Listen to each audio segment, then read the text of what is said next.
¿Qué pasa cuando una de las obras de teatro más importantes de la historia se topa con una cultura que, sencillamente, no está lista para ella?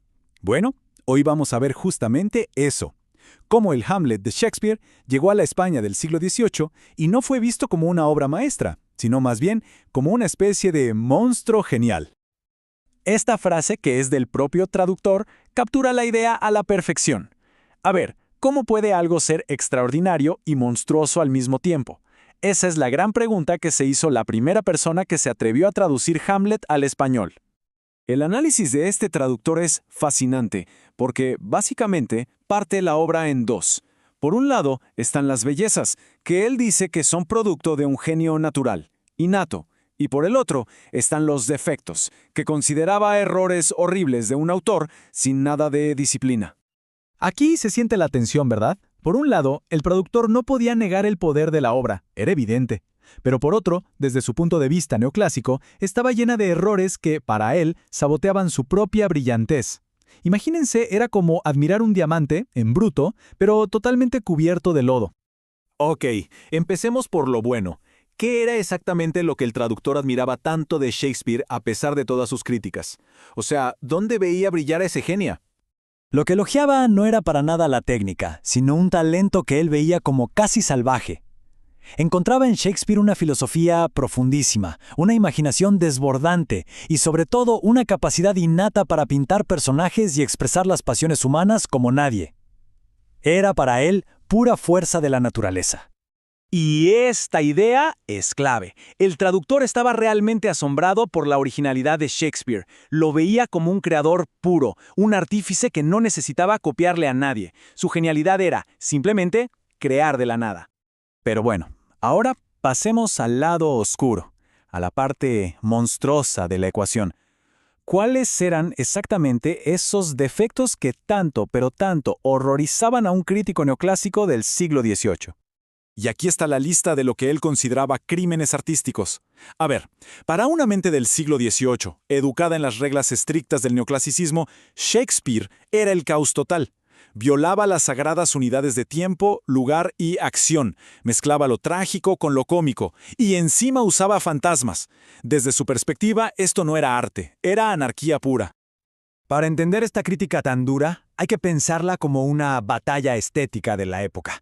Por un lado estaban los racinistas, que defendían el orden, las reglas, la belleza ideal, y por otro, la escuela de Shakespeare, que celebraba la naturaleza en su estado más crudo, el ingenio desbordado y lo sobrenatural. Nuestro traductor estaba clarísimamente en el primer bando. Esta frase es demoledora. Resume su disgusto a la perfección. Le parecía increíble que momentos de una tragedia sublime, que él consideraba dignos de los grandes griegos, de repente fueran interrumpidos por escenas de comedia bajísima, diseñadas, según él, para hacer reír a un populacho vinoso y soez, o sea, una chusma borracha y vulgar.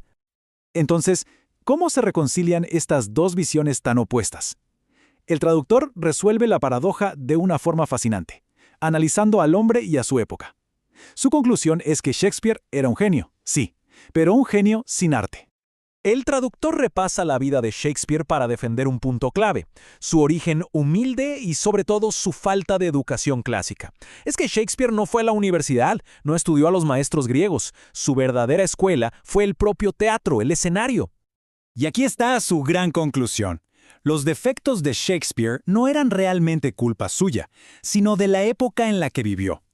Él escribía para una audiencia que el traductor consideraba tosca, sin educación, en un tiempo que todavía no había sido iluminado por la razón y el buen gusto. Básicamente, lo disculpa por el contexto. Visto desde el siglo XVIII, el teatro que Shakespeare heredó era primitivo. No venía de una tradición refinada y culta, sino de dramas religiosos, obras alegóricas y farsas bastante vulgares. En resumen, no tuvo buenos maestros a quienes seguir. Bien, después de poner en la balanza el genio contra los defectos y considerar todo el contexto histórico, ¿cuál es el juicio final del traductor sobre este tal Guillermo Shakespeare? Al final, todo se reduce a esto, una lucha entre el ingenio innato, que es superpoderoso pero caótico, y el arte aprendido, que es perfecto, irregular, pero que a veces corre el riesgo de ser predecible y frío. Y aquí está el veredicto final. Se debe admirar el genio natural de Shakespeare, su talento puro, pero nunca, nunca imitar su falta de disciplina. Él era una fuerza de la naturaleza, un caso único, pero no un maestro que marcara el camino a seguir para otros. Y a pesar de todo su purismo, el traductor admite algo muy práctico. Y es que al final del día, el poder puro de Shakespeare es mucho más cautivador que la perfección aburrida. Nadie quiere ver una obra con una regularidad narcótica que termine por adormecer a todo el público en sus asientos.